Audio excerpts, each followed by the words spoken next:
परिव्राज काचार अष्टो तत्त श्री श्रीमद भक्ति सिद्धांत सरस्वती गोस्वामी प्रभात की अनंत कोट वैष्णवबंद की नामाचार हरिदास ठाकुर की प्रेम से कहो जय श्री कृष्ण चैतन्य प्रभु नित्यानंद श्री अद्वैत गदाधर श्रीवासादि गौर भक्तवृंद की श्री श्री राधा कृष्ण गोप गोपनाथ श्याम कुंड राधा कुंड गिर गोवर्धन की वृंदावन धाम की मथुरा धाम की श्री श्री राधा रास बिहारी भगवान की श्रीमद् भागवतम की All glories to assembled devotees. All glories to assembled devotees. All glories to assembled devotees. All glories to Sri Guru Angaranga. Srila Prabhupada की जय.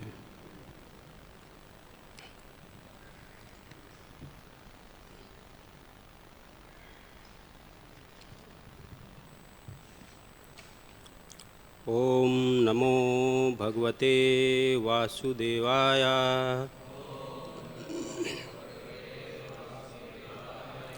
ओम नमो भगवते वासुदेवाय.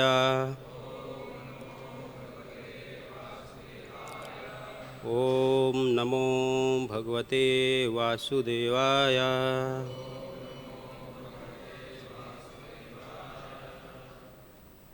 तो हम पढ़ रहे हैं श्रीमद् भागवतम दसम स्कंद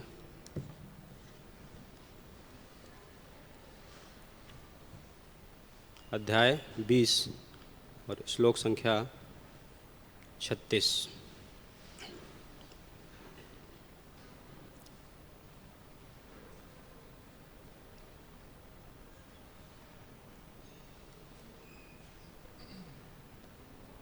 तो हमारे पीछे दोहराइए. गिरियो मुमुच्युस्तोयम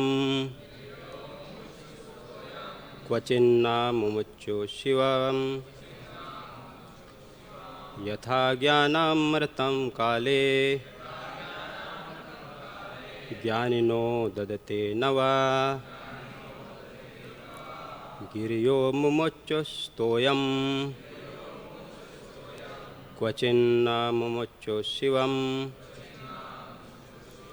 यथा ज्ञानामृतं काले ज्ञानिनो ददते नवा. गिरियो मुमुच्युस्तोयम क्वचिन्ना मुमुच्यो शिवम यथा ज्ञानामृतं काले ज्ञानिनो ददते नवा. दोहराइए. गिरियो मुमुच्युस्तोयम मुमुच्यो शिवम यथा ज्ञानामृतं काले ज्ञानिनो ददते नवा. गिरियो मुमुच्युस्तोयम शिवम अमृतं काले ज्ञानिनो ददते नवा. गिरियो मुमुच्युस्तोयम मुमुच्यो शिवम यथा ज्ञानामृतं काले.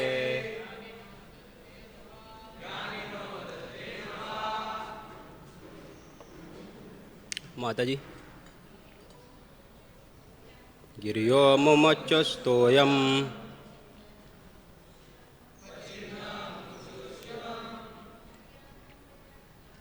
यथा ज्ञानामृतं काले ज्ञानिनो ददते नवा. शब्द अर्थ एवं तात्पर्य शिला एसी भक्तवंत स्वामी शिला प्रभुपाद के विनम्र शिष्यों द्वारा. शब्दार्थ. गिरिया पर्वतों ने मुमुच्चु मुक्त किया तोयम अपना जल क्वचित कभी कभी न मुमुच्चु नहीं मुक्त किया शिवम शुद्ध यथा जिस तरह ज्ञान दिव्य ज्ञान रूपी अमृतम अमृत काले उपयुक्त समय पर ज्ञानिना ज्ञानी लोग ददते प्रदान करते हैं, न वा अथवा नहीं। अर्थ, इस ऋतु में पर्वत कभी तो अपना शुद्ध जल मुक्त करते थे और कभी नहीं करते थे। जिस तरह की दिव्य ज्ञान में पटु लोग कभी तो दिव्य ज्ञान रूपी अमृत प्रदान करते हैं और कभी कभी नहीं करते। तात्पर्य, इस अध्याय के प्रथम भाग में वर्षा ऋतु का वर्णन हुआ है और दूसरे भाग में वर्षा के बाद आने वाली शरद ऋतु का। वर्षा ऋतु में पर्वतों से जल सदैव बहता रहता है, किंतु शरद ऋतु में कभी बहता है और कभी नहीं भी बहता। इसी तरह महान संत उपदेशक कभी तो आध्यात्मिक ज्ञान के विषय में विस्तार से बतलाते हैं और कभी कभी मौन रहते हैं।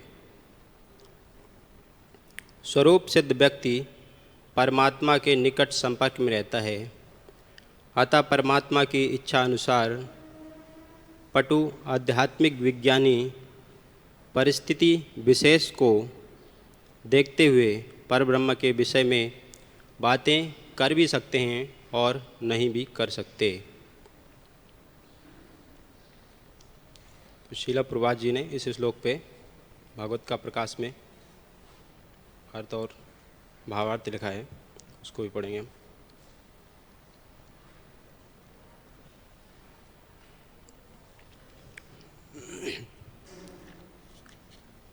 वनाच्छादित पर्वतों से जल प्रपात निकलते हैं, किंतु कभी कभी उनमें से जल नहीं बहता है। इसलिए जल प्रपात साधारण वर्षा से जैसे नहीं होते हैं। उनकी तुलना महान सुधारकों से की गई है, जो समय की आवश्यकता के अनुसार बोलते हैं या नहीं बोलते। भावार्थ है, धर्मोपदेशक दो भिन्न प्रकार के होते हैं। उनमें से एक तो व्यावसायिक वाचक होते हैं और दूसरे आचार्य कहे जाते हैं। व्यवसायी वक्ता आकाश से होने वाली वर्षा के समान होते हैं, लेकिन आचार्य जलप्रपात जैसे होते हैं। भागवतम तथा रामायण के व्यावसायिक व्यापारी शास्त्र के उस अंश का प्रवचन करते हैं जो श्रोताओं की भौतिक भावना को आकर्षित कर सके। उदाहरण के लिए भागवतम का व्यवसायी वाचक सामान्य रूप से रासलीला जैसे विषय पर प्रवचन करेगा, जो एक सामान्य व्यक्ति को साधारण स्त्री पुरुष के व्यवहार जैसा प्रतीत होता है। इस प्रकार व्यावसायिक वाचक अपने तथाकथित प्रशंसकों से धन कमाते हैं, किंतु एक आचार्य सामान्य जन समूह के समक्ष रासलीला जैसे विषय पर कभी प्रवचन नहीं करते। भागवतम में रासलीला विषयक अध्याय अत्यंत गोपनीय अंश हैं और ये आध्यात्मिक अनुभूति की उच्चावस्था के छात्रों के लिए है। भागवतम में 12 स्कंद हैं और रासलीला 10वें स्कंद में है। अतः 10वां स्कंद पढ़ने से पूर्व भागवतम व्यक्ति को परम सत्य की दिव्य प्रकृति को समझाने का प्रयास करता है। जब तक किसी ने पूर्ण पुरुषोत्तम भगवान के आध्यात्मिक पद को समझ नहीं लिया होता, तब तक वह उनको निश्चित रूप से एक साधारण मनुष्य के रूप में ही स्वीकार करता है तथा इस प्रकार वह कई अनावश्यक कृत्यों द्वारा उनके चरण कमलों में अपराध करता रहता है। आचार्य वे हैं जो शास्त्रों को अच्छी तरह जानते हैं और अपने शिष्यों को आध्यात्मिक अनुभूति को समझने की और उसमें अग्रसर होने की उनकी क्षमता के अनुसार शिक्षा प्रदान करते हैं। अतः कभी वे उपदेश देते हैं तथा कभी नहीं देते। भगवान के पवित्र संदेशों को स्वरूप सिद्ध व्यक्ति से ही प्राप्त करना चाहिए, न कि व्यावसायिक व्यक्ति से। यद्यपि वर्षा का जल व जल प्रपात का जल एक समान होता है, किंतु जल प्रपात का जल साधारण वर्षा के जल से भिन्न प्रभाव वाला होता है। किसी को व्यावसायिक व्यक्तियों द्वारा दिए गए संदेश को ग्रहण नहीं करना चाहिए। जिस तरह सर्प की जीभ द्वारा स्पर्श किए हुए दूध को ग्रहण नहीं करना चाहिए। दूध अच्छा होता है, किंतु जैसे ही यह सर्प द्वारा स्पर्श कर लिया जाता है यह विषाक्त हो जाता है। अतः आचार शास्त्रों के व्यावसायिक वाचक की भांति तुच्छ मांग की पूर्ति करने वाले धन लोलुप मनुष्य नहीं होते। ओम अज्ञानतिमिरन्धस्य ज्ञानञ्जनशलाकया चक्षुरुन्मीलितं येन तस्मै श्रीगुरुवे नमः। नमः ओं विष्णुपादाय कृष्णपृष्ठाय भूतले श्रीमते भक्तिवेदान्तस्वामी नाम्ने। नमस्ते सरस्वते देवी गौरवाणी प्रचारणे निर्विशेषा शून्यवादी पाश्चात्यस्तारणे। वाञ्छाकल्पतरुभ्यश्च कृपा सिन्धुभ्यो च पतितानां पावनेभ्यो वैष्णवेभ्यो नमो नमः। जय श्री कृष्ण चैतन्य प्रभु नित्यानंद श्री अद्वैत गदाधर श्रीवासादि गौर भक्तवृंद। हरे कृष्णा कृष्णा कृष्णा हरे हरे, हरे राम राम राम हरे हरे। हरे कृष्णा।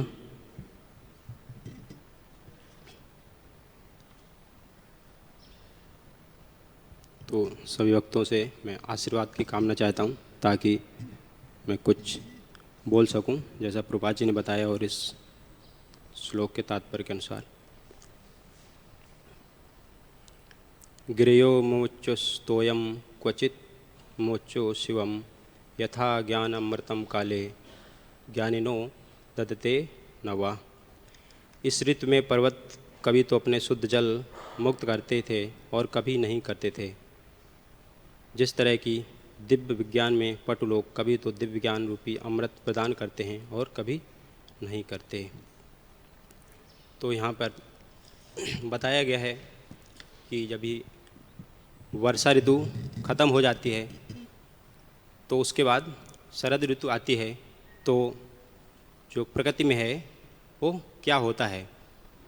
तो जैसे कि वर्षा ऋतु होती है तो लगातार बारिश होती रहती है, और जब लगातार बारिश होती रहती है तो बारिश का पानी उस पर्वत से नीचे गिरता रहता है। हालांकि यहाँ पे प्रभुपाद जी ने बोला है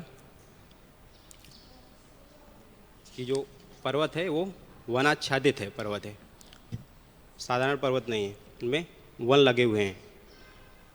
तो उस पर कुछ पानी अंदर भी जाता है जैसे पर्वतों से, तो वो ज़मीन के द्वारा सोख लिया जाता है और बारिश का पानी बहता रहता है लगातार। लेकिन शरद ऋतु में वर्षा तो ख़त्म हो गई है, तब भी हम देखते हैं कि जो पर्वत रहते हैं, खासकर जो मिट्टी ज़्यादा होता है पर्वतन में, सिर्फ चट्टान नहीं होता है, तो उस पर पानी संचित रहता है और वो पूरे वर्ष तक पानी उनसे झरनों के रूप में धीमे धीमे निकलता रहता है बीच बीच में।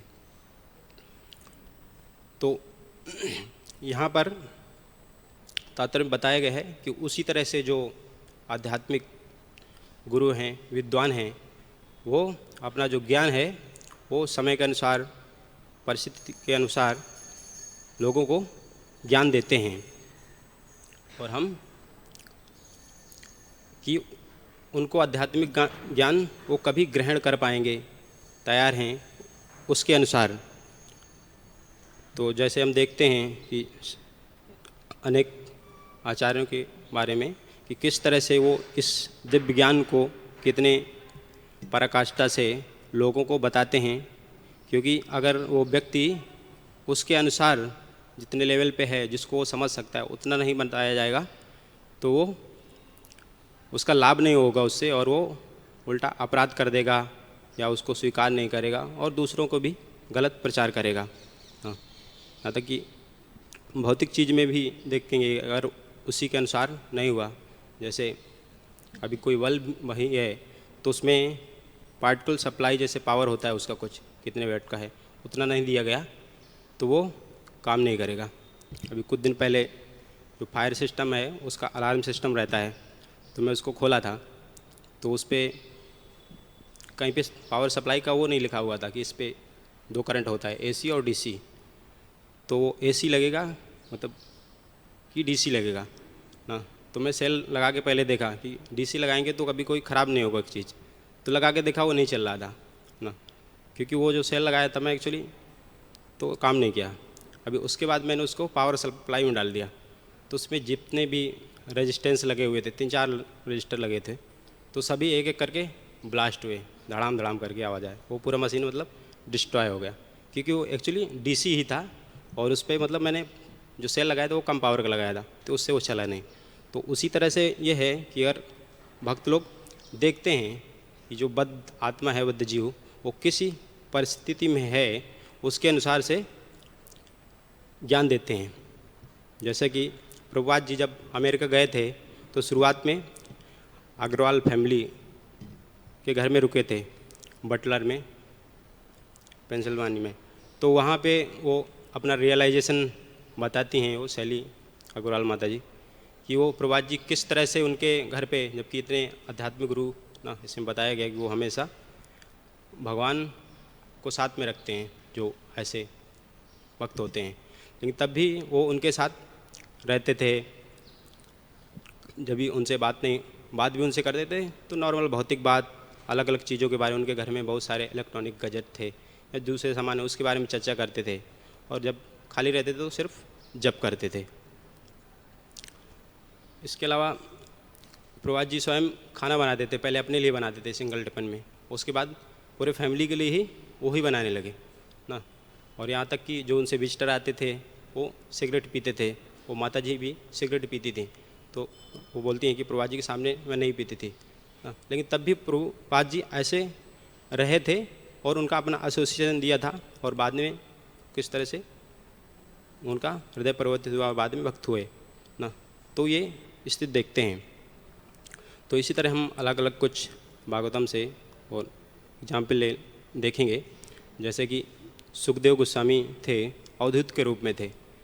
जब भी परीक्षित महाराज को श्राप मिला था और गंगा जी के तट पे बहुत सारे साधु संतों के साथ वो इकट्ठा हुए थे, और वो जानकारी पूछ रहे थे कि मुझे अभी क्या करना चाहिए इस समय पे। तो बाकी साधु लोग, नारद मुनि भी थे, व्यासदेव जी भी थे, तो तब भी वहाँ पे जब सुखदेव गोस्वामी आए तो सभी ने उनका सम्मान किया। जबकि जब भी आए थे तभी हम देख रहे थे कि जो बच्चे थे, महिलाएं थे, उनका वेशभूषा अवधूत के रूप में देख करके उनको सब पागल ही समझते थे ना। तो तभी वो कुछ नहीं बोले थे, शांत थे। लेकिन जब भी परीक्षित महाराज ने उनसे पूछा तो उन्होंने उनका पूरा भागवतम का ज्ञान दिया, और उनके जो भी प्रश्न थे उनका सॉल्यूशन दिया। नारद मुनि को देखते हैं कि अलग अलग जगह पे किस तरह से उन्होंने ये ज्ञान दिया। जैसे कि नारद मुनि तो पूरे प्रसिद्ध हैं ना सभी को प्रचार करने में। तो हम देखते हैं कि जैसे कंस के पास जाते हैं वो ना, तो कंस को दिव्य ज्ञान नहीं देते नारद जी, उनको यहाँ तक कि ये बताते हैं कि जब भी कंस वसुदेव पहले संतान लेकर के आते हैं अपने वादे के अनुसार, तो उसको वापस कर देते हैं, नहीं कि ये छोटा है, इससे तो मुझे कोई परेशानी नहीं है, 8वें बालक से ही मृत्यु है मेरा, ऐसा आकाशवाणी हुआ था। तब भी नारद मुनि उनको आते हैं और बताते हैं कि किस तरह से विष्णु का प्लान है और अलग अलग देवता जो हैं यहाँ पे जन्म ले रहे हैं, तो तुम्हें छोड़ना नहीं चाहिए ना। तो इस तरह देखेंगे उन्होंने आध्यात्मिक ज्ञान नहीं दिया, उसका उल्टा ही दिया, ताकि वो अपोजिट भगवान के पास न जा कर के दूर जाएगा ना। क्योंकि वो कंस इसके लिए तैयार नहीं होता कि स्वीकार कर लो ना, उनको उनका चेतना पता है। इस तरह नारद मुनि मृगारी से मिलते हैं ना, वाल्मीकि से मिलते हैं, तो उनको भी उनके स्तर पे बताते हैं कि उनको किस तरह से पाप लगेगा, उनको ये छोड़ देना चाहिए।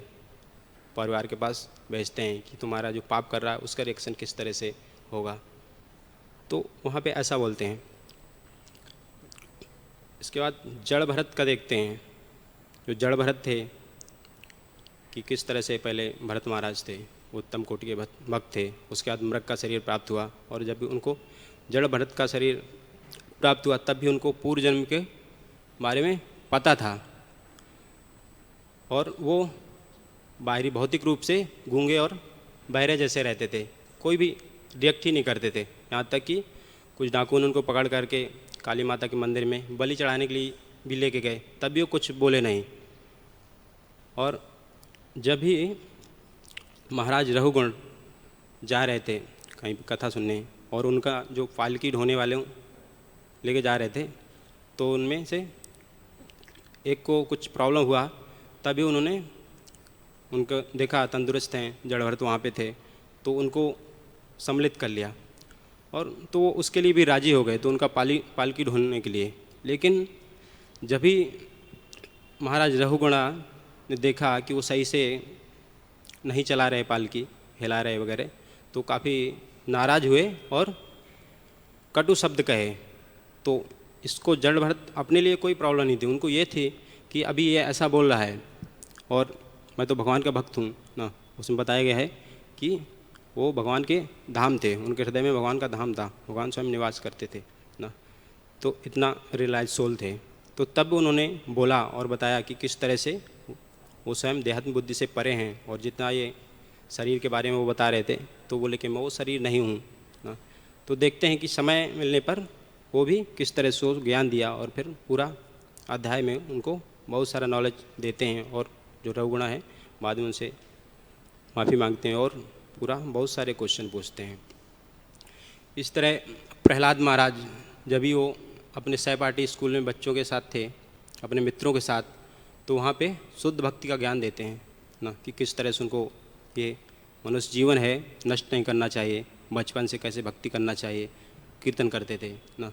जबकि वहीं पे अपने जो उनके गुरु थे, द्रोणाचार्य के जो पुत्र थे, शुक्राचार्य के पुत्र, तो उनको ये नॉलेज नहीं देते थे ना कि आत्मा के बारे में क्या उनका कर्तव्य है, तो उनसे वो रहते हैं। तो देखते हैं कि परिस्थिति और व्यक्ति के हिसाब से अलग अलग देते थे। इस तरह अंगिरा मुनि जब भी चित्रकेत महाराज के पास आए थे ना, और चित्रकेत महाराज से स्वयं पूछे क्या उनका चल रहा है, कुशलता क्या है, सभी कुछ अच्छा है, लेकिन वो जानते थे उनके बारे में कि क्या समस्या है, इसीलिए आए थे। और तब वो बताए कि सब कुछ था उनके पास, सिर्फ पुत्र नहीं था, इसके लिए दुखी थे ना। पूरा राज था, धन था, 1 करोड़ पत्नियां थीं, तब भी उनके पास संतान केवल नहीं थी। तो इससे वो इतना दुखी थे कि वो आध्यात्मिक ज्ञान ले ही नहीं सकते थे, उस समय उल्टा ही हो जाता अगर वो देते। तो उन्होंने पुत्र प्राप्त का यज्ञ किया और उसके द्वारा पुत्रों को प्राप्त हुआ, और बाद में उसकी मृत्यु हो गई। और तभी दोबारा से अंगिरा मुनि, नारद मुनि आए और फिर वो आध्यात्मिक ज्ञान दिया कि किस तरह तुम्हारा क्या संबंध है उसके साथ, कब से है अलग, और आध्यात्मिक तभी उनको समझ में आया और वो भक्त बने। तो इस तरह हमने बहुत सारे देखा, और प्रभुपाद जी के जीवन से हम अनेकों ऐसे देख सकते हैं कि प्रभुपाद जी जैसे अभी पिछली बार जब एकादशी को ये पढ़ा जा रहा है पास टाइम जू स्टोरी का, तो उसमें बता रहे थे कि सेट्टी जी से प्रभुपाद जी मिले थे, तो उनसे बोले कि तुम्हारा व्यवसाय क्या है ना। तो पहले व्यवसाय के बारे में पूछे, वो बताए कि कंस्ट्रक्शन करते हैं। तो उनको बोले कि ये मटेरियल वगैरह कैसे आता है, और उसके बाद पूछा उनसे कि आप में और पशु में क्या अंतर है ना। तो सिर्फ एक ही पॉइंट उनको स्ट्राइक कर गया, उतने से वो पूरी तरह सरेंडर हो गए ना। इस तरह बहुत सारे प्रभुपाद जी की लीलाएँ हैं जिसमें हम देखेंगे। प्रभुपाद जी टॉपिक शुरुआत दूसरी चीज़ से करते हैं और वापस लेकर के कृष्ण कॉन्शियस में आ जाते हैं कि अल्टीमेटली कहीं से भी शुरुआत करते हैं, वो फाइनली भगवान कृष्ण की लीलाओं में, भगवान की शिक्षाओं में उस पर लेके आते हैं। तो इस तरह हम देखते हैं कि भक्त ये देखते हैं कि सामने वाला व्यक्ति भक्ति के लिए तैयार है तो शुद्ध भक्ति देते हैं, नहीं तो वो किस स्तर पे है उसके अनुसार वो करते हैं। तो इससे हम सीख सकते हैं कि हमें किस तरह से अपने को उसके लिए तैयार रहना चाहिए कि सीनियर वैष्णव हैं जो हमें शुद्ध भक्ति का मार्ग दिखा सकें और इस योग बनाएं अपने आप को, ताकि जैसे बोलते हैं ना कि भक्त लता बीज का रोपण कर सकें। तो हमें जब वो फील्ड तैयार होगा तभी रोपण होगा, नहीं तो नहीं होगा। तो जो उसके लिए गुण हैं वो डेवलप करना चाहिए। इसके बाद हम यहाँ पे देखते हैं, प्रभात जी बताते हैं कि जो वर्षा का पानी है और जो झरने का पानी है उसकी तुलना करते हैं कि किस तरह से जो वर्षा का पानी है वो व्यवसायी वाचक, जो कथावाचक हैं व्यवसायी वाचक है, और जो आचार्य हैं वो किस तरह से झरने का पानी है। और यहाँ ये भी देखते हैं, मौन के बारे में बताते हैं ना। तो मौन का मतलब यहाँ पे यही बताया गया है ना, ऐसा नहीं कि गूंगे बन जाएं, मतलब उस समय आध्यात्मिक नॉलेज प्योर ज्ञान नहीं देते हैं ना। तो एक प्रभु जी बता रहे थे, मौन, बहुत सारे मौनी बाबा रहते हैं ना। तो प्रयागराज के थे, तो बता रहे थे कि प्रयागराज में हर जैसे 12 साल में महाकुंभ मेला होता है ना। तो उनके वो जानकार थे, तो बता रहे थे कि एक मौनी बाबा थे, वो हर जब भी कुंभ आता था तो एक प्लेट में लिख करके मौनी बाबा, और वहाँ पे संस्कृत में वाल्मीकि रामायण लेकर के बैठ जाते थे, ऐसा करते रहते थे। और बहुत सारे लोग उनको जब देख करके ना, हज़ारों लोग लाखों लोग आता है, देखते थे ये बहुत अच्छे, ये तो प्रकांड पंडित हैं, और देखो मौनी हैं लेकिन तब भी रामायण पढ़ रहे हैं, वो भी संस्कृत में, इतने विद्वान हैं। जबकि वो बता रहे थे कि वो पूरे बाकी समय घर पे ये कुंभ मेला के अलावा वो दूसरे काम ही करते थे ना। वो मौनी भी नहीं थे और उनको कुछ पढ़ना भी नहीं आता था ना, संस्कृत तो छोड़ दो, वैसे भी कुछ पढ़ना नहीं आता था, और लोग पूरा उनको डोनेशन दे के जाते थे कि हाँ बहुत विद्वान। तो ऐसे हम देखते हैं कि पाखंडी और मूर्ख लोग हैं जो कि गलत तो करते हैं, जबकि शरीर का उपयोग भगवान के लिए नहीं करते हैं। और यहाँ पे प्रभात जी बताते हैं कि किस तरह से जो व्यवसायी वाचक होते हैं तो कथा करते हैं ना, भागवत सप्ताह करते हैं, जबकि स्वयं वो पालन नहीं करते हैं, और ना तो उनका जो ज्ञान है गुरु परंपरा के द्वारा आया हुआ है। तो ये कैसा है कि जब जैसा दूध को सर्प ने अपने जीवा से टच कर लिया है। और हम देखते भी हैं कि कितने सारे कथावाचक है ना, कि वो बहुत सारा व्यवसाय ही करते हैं कि 20-25 लाख रुपए लेते हैं ना, और उनका पूरा टीम होता है ब्राह्मणों का, कीर्तन करने वालों का, और ऐसी लीलाएं बताते हैं जैसे प्रभात जी बोले हैं कि रास लीला। और उनकी कथा से किसी को हृदय परिवर्तन नहीं हुआ, नहीं तो पूरे विश्व में लाखों कथाएं हो रही हैं लेकिन कोई भक्त नहीं बनता है ना। और वो सिर्फ मनोरंजन रहता है कि अलग अलग प्रकार के म्यूजिक, उसमें म्यूजिशियन भी रहते हैं उनकी टीम में ना, कि अलग अलग के संगीत बनाते हैं। जबकि प्रभात जी का भागवतम ही देखेंगे ना, तो इसमें छपा हुआ है एक्चुअली, तो आधा फोटो दिख रहा है, तो देखेंगे तो सुखदेव गोस्वामी जब कथा कर रहे हैं तो ऐसे ही बैठे, वहाँ पे कोई भी साउंड सिस्टम, म्यूजिक सिस्टम कुछ भी नहीं है ना। यहाँ तक कि इधर फोटो बंद हुआ है, नहीं तो यहाँ पे नारद जी भी बैठे हुए हैं और उनके हाथ में बीड़ा है, और वो बीड़ा को भी दोनों हाथ से पकड़ के रखा है ताकि वो बीच में बज न जाए, नहीं तो उनका बीड़ा भी ना हमेशा नारायण का गुणगान करता रहता है ना। तो हम देख सकते हैं कि जो परंपरा में कथा करेगा तो इसको पालन करेगा ना। तो ये भी महत्वपूर्ण है कि सिर्फ ना संगीत के लिए नहीं, और दूसरा उनकी जो कथा के जैसे अलग अलग कथाएं रहती है, जैसे सुदामा चरित्र मैंने देखा है अपने गांव में आसपास के, रेगुलर हर साल में उनके यहाँ कथावाचक आते हैं और पैसा लेते हैं और कथा करके जाते हैं। और जो जैसे रहता है सुदामा कथा, रुक्मिणी विवाह, तो इस पे वो अपने जो याचक होते हैं और दूसरे लोग होते हैं उनसे निवेदन करते हैं कि हाँ आज जैसे रुक्मिणी विवाह होगा तो उनके लिए पूरा गहने वगैरह बनवा के लाएंगे वो लोग ना, ताकि वहाँ पे रुक्मिणी जी का विवाह होगा तो ओरिजिनल के गहने ना, तो वो भी वो लेकर के जाएंगे हाँ।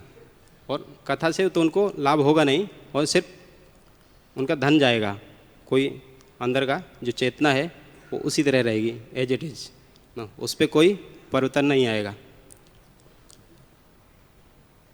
और बाकी समय में जैसे 7 दिन कथा चलता है तो उनका जो व्यवहार भी रहेगा ना, देखेंगे यहाँ तक कि जो उनका भागवत कमेटी वगैरह बनता है गाँव में, तो उनके जो सदस्य होते हैं वो भी शाम सुबह उसका पैसे का यूज उसके बीड़ी सिगरेट में गांजा फूकने में यूज करेंगे ना। और कई लोग ऐसा उनका हैबिट है कि उनको जो कथा करने से पहले कुछ नशा करें, क्योंकि उनको एनर्जी एक्चुअली उसी से आता है ना, ऐसा वो मानते हैं। तो ये सब चीज़ें गलत हैं ना, क्योंकि ये परंपरा में नहीं है। जबकि परंपरा में क्या है कि नित्यम भागवतम सेवया, कि भागवतम का सेवा करने के लिए वो करना है ना, भगवान की सेवा करने के लिए कथा करना है, ना कि अपने इंद्र तृप्ति के लिए ना और अपने लाभ के लिए। कि दूसरे को तो बताते हैं कि माया से दूर रहो, जबकि अपने को माया को समेटते हैं ना। बहुत सारे देखेंगे वृंदावन में, देखेंगे तो कितने सारे बड़े बड़े कथावाचक हैं ना। एक प्रभु जी बता रहे थे वो कथावाचक कितने बड़े बड़े हैं, और देखेंगे तो वो बड़े बड़े व्यवसाय कर रहे हैं, गेस्ट हाउस खोल के रखे हैं पैसा कमाने के लिए केवल, और उनके हृदय में कुछ चेंज नहीं है। तो इसी तरह जो उनके अंदर चेंज नहीं है तो उनके द्वारा जो बोला जाएगा तो उसी तरह सामने वाले के प्रति भी कोई चेंज नहीं आने वाला है, यथारूप ही रहेगा। मतलब हृदय में कोई परिवर्तन नहीं होगा। जबकि देखते हैं कि जो इस्कॉन संस्था है, शीला प्रभुपाद की संस्था है, पूरे विश्व में भागवतम कथा होता है, क्लास होता है, तो उसके साथ में कुछ प्रोसेस होता है कि हमेशा कोई भी कथा ऐसा नहीं होगा भगवान का कीर्तन न किया जाए, नाम न लिया जाए ना। तो उससे उनका हृदय शुद्ध होता है, जो कि कलयुग की रियल यज्ञ है कि हम इस हरे कृष्ण महामंत्र का जप करें।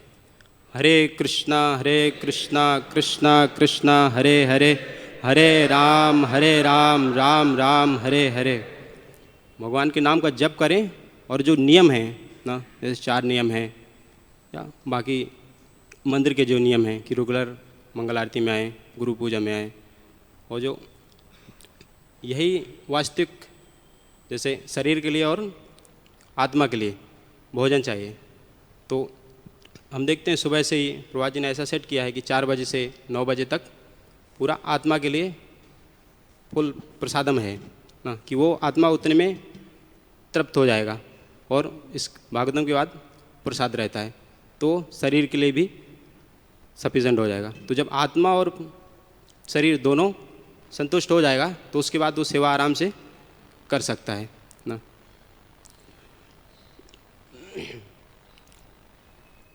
तो इसलिए हमें ये बहुत महत्वपूर्ण है कि हमें ये विश्वास होना चाहिए कि एक ही आशा है, जो कि शीला प्रभुपाद की संस्था है, उसके नियमों का पालन करें और उनके बुक को पढ़ें ना। जैसे बताया कि जो प्रोसेस है वो एज इट इज है, जैसा प्रभुपाद जी ने दिया है, और उनके जो बुक है जैसे Bhagavad Gita as it is ना, तो उसको हमको पढ़ना है, समझना है और उससे अनुसरण करना है, उसको अपने जीवन में उतारना है, और तभी हम जब दूसरे को बताएंगे तो वो भी समझ पाएंगे। और यही हम देखते हैं कि पर्वत में अगर इस तरह से भी देखें कि तो पर्वत में पानी आता है और सीधे निकल जाता है, मतलब जैसे आया एज इट इज और उसी समय निकल गया, तो उतना वो बेनिफिट नहीं होता। अभी उसके बाद अगर पानी रुकता है तो बहुत सारे, जैसे प्रभुपाद जी ने बताया, बहुत सारे औषधि रहता है उसमें, वनस्पति रहता है, और पानी जब उसके संपर्क में आता है तो उनके तत्व भी वो अपने अंदर सोख लेता है, और तभी और भूमि में स्टोरेज भी रहता है ज़मीन के अंदर ना।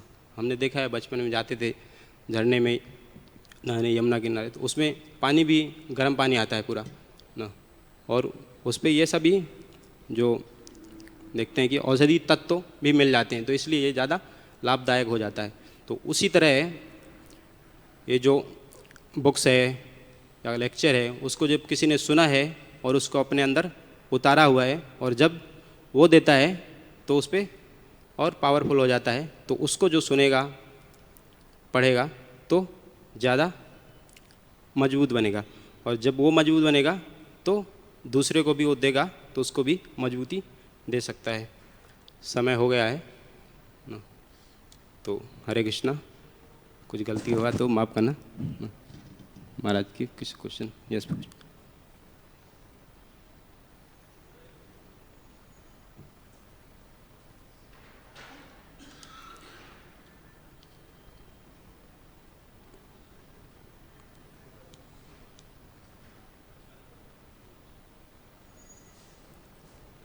हरे कृष्ण।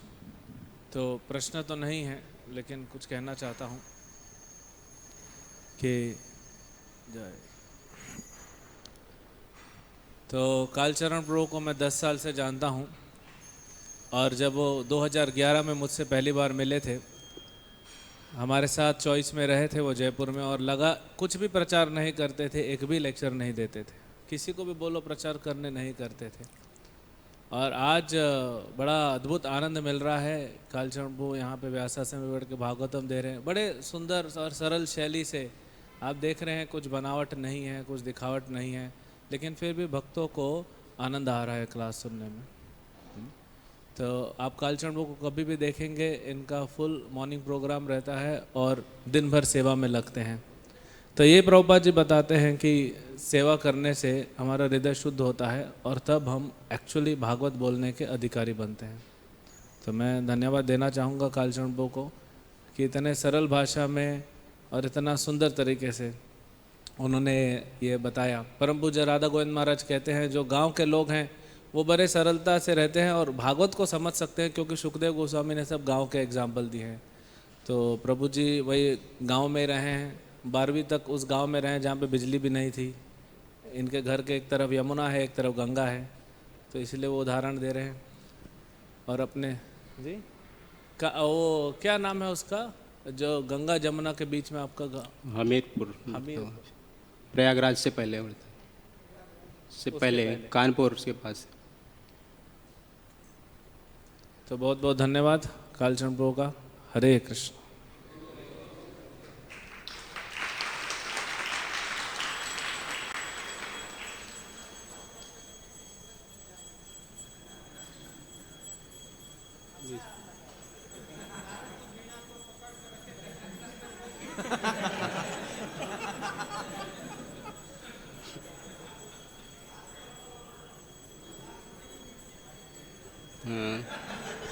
आजकल मोबाइल ही बहुत बार बजता है, उसको भी साइलेंट नहीं कर पाते हम लोग। बहुत अच्छा पॉइंट बताए कि सुखदेव गोस्वामी कथा कर रहे हैं तो नारद जी भी वहाँ हैं, बिना पकड़ कर कि आवाज़ न कर दे, बीच में बोल न दे। यहाँ पे कवर लगा है, वो इस पे फोटो बना हुआ है महाराज। अच्छा पॉइंट बताए। लेकिन आजकल लोग इस्कान में ही बहुत ऐसे हैं कथाकार लोग कि म्यूजिशियन लेकर के और बीच बीच में वो म्यूजिक बजते रहता है।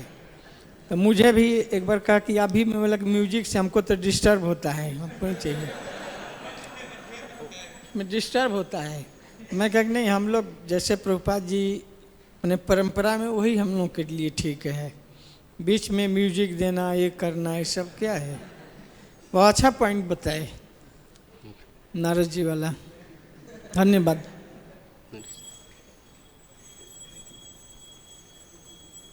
किसी का कोई प्रश्न?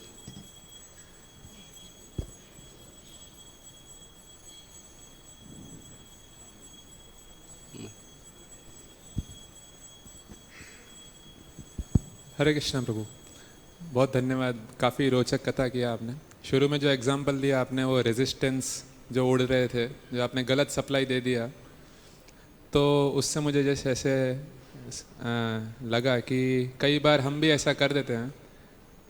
तो यहाँ पे जो उदाहरण है वो है कि जो सिद्ध पुरुष है वो लोग जानते हैं कि किसको क्या बोलना है। मैं अगर मेरी बात करूँ तो नहीं जानता कि किसको कैसे बोलना है, कैसे प्रचार करना है, तो वहीं गलती करते हैं, गलत सप्लाई लगा देते हैं और फिर फटता है। तो कैसे हम अपने आप को ग्रो करें कि परिपक्वता आए कि किसको कैसे प्रचार करना है।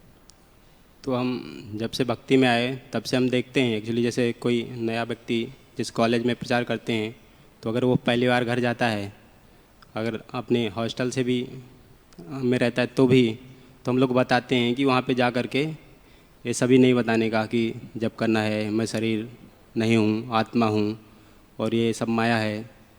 तो एक प्रकार से देखेंगे तो शुरुआत से हमको ये अपने सीनियर से, गुरुजनों से ये ट्रेनिंग मिला हुआ है कि जितना हमको ज़रूरत है तो उतना वो दे देते हैं कि हाँ आप घर जाइएगा। तो माता पिता से शुरुआत में, क्योंकि उनको पता नहीं है तो कितना उनको बताना है कि किस तरह से, और हम प्रचार करते हैं तो भी उनको बताते हैं कि किस तरह से जब से हमारा मन शांत रहता है हम और अच्छे से स्टडी कर पाएंगे ना, गलत आदतों पे नहीं जाएंगे, अच्छे वक्तों का एसोसिएशन प्राप्त करते हैं ना, अच्छा प्रसादम प्राप्त होता है। इस तरह से हम देख सकते हैं और सीरियलों का देख सकते हैं। एक मोहन रूपा प्रभु दिल्ली के बता रहे थे कि दिल्ली में कुछ जैसे पत्रकार वाले रहते हैं, तो एक पत्रकार था जो इस्कॉन के बारे में कुछ न कुछ बुरा वाला लिखता रहता था ना। तो महाराज उसको बुलाए मंदिर में और उसको बहुत प्रसाद खिलाए, अच्छा प्रसाद खिलाए पूरा। बाकी लोग सोच सकते हैं अरे ये तो विरोध करता है इस्कॉन का और वो गलत छापता है, तब भी उसको अच्छी तरह स्वागत किया, प्रसाद खिलाया कि वो इतना संतुष्ट हो गया कि तब से कभी इस्कॉन के खिलाफ नहीं लिखा, सिर्फ प्रसाद खाने से ना। तो हम देख सकते हैं मतलब सीनियर को उन्होंने वो कैसे डीलिंग कर रहे हैं, या उनसे गाइडेंस ले सकते, पूछ सकते हैं, यही उसका सोल्यूशन है। और कुछ समय बाद धीरे धीरे करके वो करेंगे, प्रैक्टिस में आएगा तो हम भी समझ जाएंगे ऐसा। हमारे ठीक है, बंद करें। श्रीमद् भागवतम की जय, शीला प्रभात की जय।